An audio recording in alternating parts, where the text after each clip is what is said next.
Morning, guys. Yes, it is still morning. I guess in California it's middle of the night. Uh, what are you guys?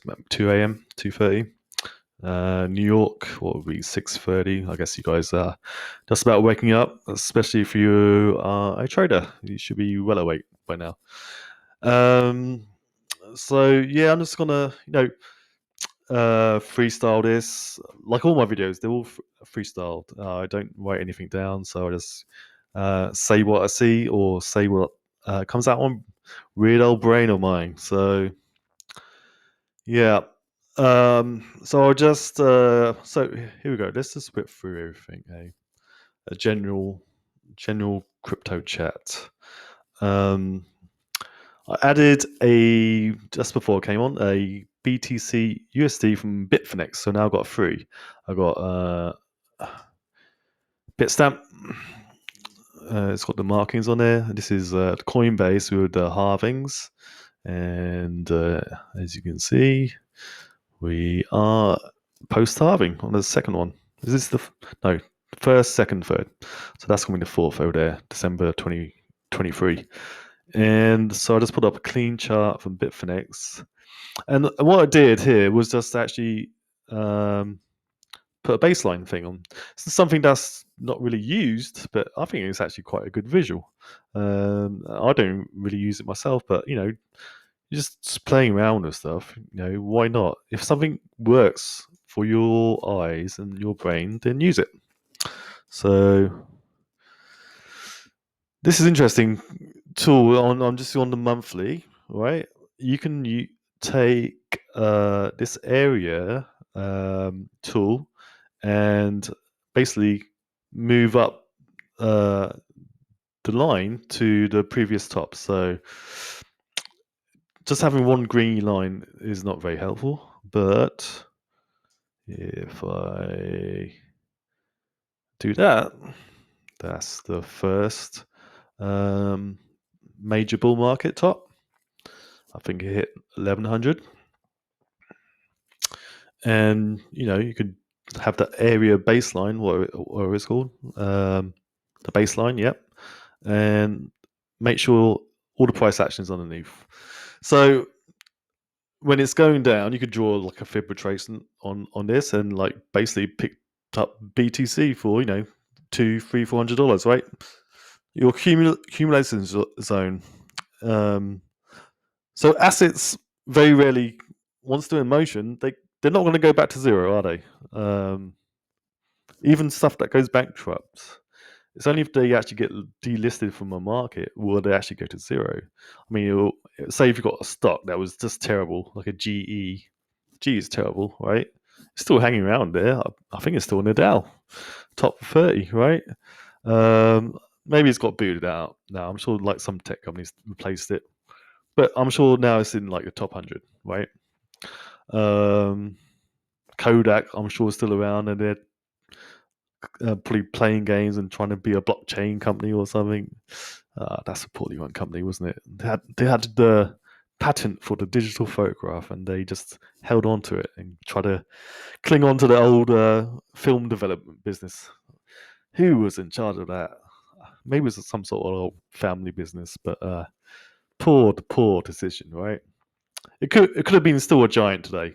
They had the patent for the digital photos. So imagine they could have stopped Instagram from growing. They could have like said it's Kodakgram or something. So anyway, sidebar. So back to this baseline. So we got this old top 2013, the Mt. Gox event, and it gave you your accumulation zone. So when would you start buying? Not there, because it's gone from 89 to 1100. So, actually, maybe you pick up some at the halfway point, 50%. Okay, and then you would have actually caught, a nice little up move here. And then when you see it like take out that 50% line, then you know you're in for a multi-year bear market, and that's how it played out, right? July 2014. and it didn't take out the highs till 3 years later. Wow, there's a lot of pain back then, right? Because I remember coming back into the Bitcoin space here. I saw Andreas on Joe Rogan, and that was like, huh? It was a real light bulb moment because I knew about Bitcoin earlier, right, around here, because I saw it floating around on the internet. They were basically being given away for free, right? They were trying to uh, increase the velocity of the currency, so they were giving it away for free, like free spins on like dice and all that kind of stuff. Remember that Satoshi dice by Voorhees? He's gone now, isn't he? I guess he's at Shapeshift, but he's not a big player anymore. And so this is what's going to happen. You're going to see the big players get pushed out because the people who got in earlier were not geniuses. They were just fortunate to be at the right time, right space. And some were already pretty successful before in their own businesses, like Roger Ver, but most were just lucky to be around. And because it was only like 50, 100 people, right? At the very beginning, the early cypherpunk. Oh my god, I can't speak. Cypherpunk punk. There we go. Cyberpunk. Okay, I'm gonna not say that word. The early investors were basically libertarians and geeks and stuff, right? So you had Trace Meyer, he was famous, buying it sub-dollar. Max Kaiser, anti-bank guy. Simon Dixon, I guess Richard Hart. Even I didn't really know of him back then. I guess he was around. But I saw it like on websites, that's where I saw it. And I didn't really hear anything about it because I knew it hit 1,000. And like everyone else, when I saw it hit like 200-300, I assumed it's dead. It's the tulip bubble, right? It's gone. But like I said previously, assets don't really, if it's got some value to it, will never go to zero. They'll always come back, and especially early stage new technology. So that was me not paying attention to it because I was just living my life and busy with my life. But I used to consume a lot of podcasts. Joe Rogan, Adam Carolla, all that kind of stuff, right? Lots of the comedians. So I saw the Andreas interview, and he really captured my imagination because he was really passionate speaker back then, and he could describe ideas in a new way that most people wouldn't talk like. He had the technical skill, knowledge, and also he was a very activist in his like anti-bank, anti-government stance because he grew up in Greece, right? And Greece, the Greek government has been terrible to its people for centuries. So yeah, that really connected with me because I'm Indian myself, and we have always had terrible governments too. Even though I never lived in India, I still get the news come my way, through some channels. It gets to me, right? And even in living in England as a British kid, I can't remember having a good prime minister ever. Nah, they've all been so bad. Yeah, so bad. How are we doing on time? 8 minutes 56. All right. So yeah, let's get back to this baseline chart. So we could move this up to the old 20,000 top. I think 20,000 top be there. Okay. Let's just do it like that, right? It's actually quite nice. Look at that. It's actually, this pattern is basically that pattern. I mean, it's almost identical. I mean, you got a bit more rounding action, but this is more broader because there's more players in the market now. There's more capital invested. Back then, you couldn't even buy it. There was no Coinbase, right? Maybe this is when Coinbase got launched. I think 2015. So the Coinbase launch post Mt. Gox, that was the bottom, and that's what gave you the on ramp to onboard people, right? So this is the Coinbase bull market. I think I mentioned that previously, but on this chart, it's really clear. And this pattern is that pattern. There's your peak, there's your bottom, right? And this is your up thrust. This is that. And there's your retracement. So this retracement got disrupted. And this is what got me into serious trouble. The COVID crash really got me good. Because I was expecting up, down, little up, and then sideways, and then go. And it did go sideways, and then went right. But this COVID crash brought a whole new spanner into work, so a big spanner, because it went to no bid. BitMEX had no bids, right? All the bids got washed out, so they had to turn off their trading engine, right? Because if they didn't, like, even probably Coinbase shut off too. If they didn't, then you would have gone down to 1500. So credit to Arthur Hayes, made that call, because he kind of gave it that double bottom, because that floor. Otherwise, we would have been. It would have taken a lot longer to get back where we are right now. Look where we are. High of 61.69. And this is also interesting. The average price of this historical chart, so this chart goes back to 2013, is 6,000. And 6,000, this was a key level for many, many years. Because this is the 6,000 level that it bounced on. Well, it wasn't bouncing, it was hammering. It wanted to go down, right? And people were calling for reversals, but I was leaning bear. I didn't trade it, but I was still holding a lot of crypto, and I should have exited it.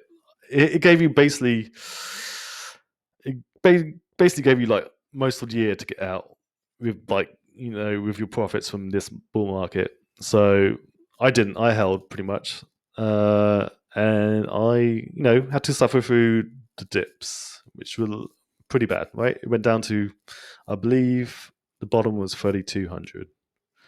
I think it was 3,200, right? So yeah. And so look, how long is this bull market? It's been October, for the explosive part of the bull market, October 2020. We're in May, so it's been 6 months, 6 full months, right? And are you saying we're not gonna get 200k? Because this explosive part was March 17. So about 10 months, 9 months, right? We're 6 months. 3 more months, 100. That's my call. And it makes most sense, especially when you really simplify the chart, right? Let's bring this to August. And that's 100. Let's draw a line. Why not?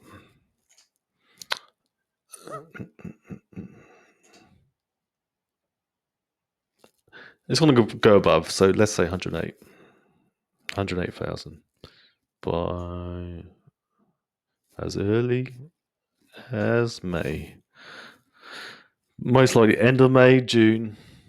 July be worrying. Then it will be like, oh, okay, we've got to go back down again. But if you want to do the 100k now, this is when it's going to do it. Right, by June, I guess.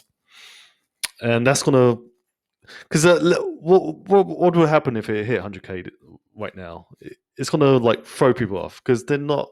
It doesn't seem like people are expecting it, really. Not from what I've seen. So what is least expected is generally what happens in trading in the markets. It's markets don't like everyone enjoying the ride. It's just not how buyers and sellers interact with each other, because the buyers need fresh sellers to exit, to make their profit. So when they say zero sum game, yeah, it kind of is. It's more like not zero sum. It's more like a poker tournament where the chips get accumulated to the best players, right? And the small fish and the inexperienced or the least skilled, get eliminated from the game. So you end up from like 100 tables to just one table at the end with 7, 8 players. So riding in bull markets are incredibly, incredibly tough on your psyche and emotions. And I feel for it. I feel for you guys if this is your first time, right? This is my first crypto bull market, and it just throws your emotions all over the place because you got lots of FUD going on. You got China FUD, you got SEC bans, and you're not having like great positive feedback loops. It's actually opposite. You're getting negative news, right? Stuff to throw you off again. So trading is an experience game for sure. So having gone through these years and all the bear market is set me up perfect for this bull cycle, right? And my exposure, right now is all hex because I'm all in hex, right? So I can just really enjoy the bull market, and maybe my portfolio value actually be higher if I kept of my old coins. I believe so. I would. I was a big investor in Celsius. Um, had hundreds of Litecoin, had a few Bitcoin, had lots of Dash, Ethereum, and so I think my portfolio is down versus that, but my upside is way higher, being positioned right now in Hex, right? Because I'm looking at dollars for Hex, and so is Hexologists, right? So we're here. We're just getting going. So it could follow this trend line. I added these last night just for funsies. You can like march into this parabola, right? Come back down, go here. But the trend is always going to be up. It's just going to dance around whatever line it chooses to make. And the lines that it chooses to make are basically who's coming on board, right? Which set of investors are making the punt or done their research and looked at us, looked at the community, looked at Richard and figured, yeah, this is the best thing going around. The trouble is, we're in a general alt season, alt market, right? Because I think you guys seen I'm in FILECOIN, and FILECOIN is, look at that, 22. It went to 240. So if people are making these kind of moves with leverage, it's going to be hard for them to be attracted by Hex, which is kind of boring, really. I mean, it's converting your Ethereum or Bitcoin. Well, you can do Bitcoin, yeah, through wrapping methods into something you're sticking away for 10 years. When there's Lambos available in the next few weeks, so this is not Hex's time, obviously. Let's see. So that was my entry last night on FileCoin. I keep bringing up FileCoin like last day or two because it's a good trading story to tell, right? Because there's potential of it going higher. And my entry was down here. I can show you the profit right now.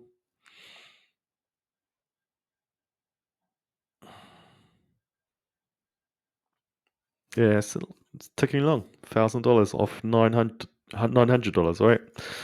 Not too shabby. And again, I'm doing no stress because I'm all staked in Hex. Let's see how Hex is doing against Bitcoin. Let's do hourly. 4 hourly. Oh, look at this. Very interesting. We're on our zone. We're on our 2/3. Yeah, we are there. Okay. 3 cents. 4.5 cents. Yeah, so I've got to leave it there. My video is running out. So talk to you guys later. Cheers. Peace. Balaji.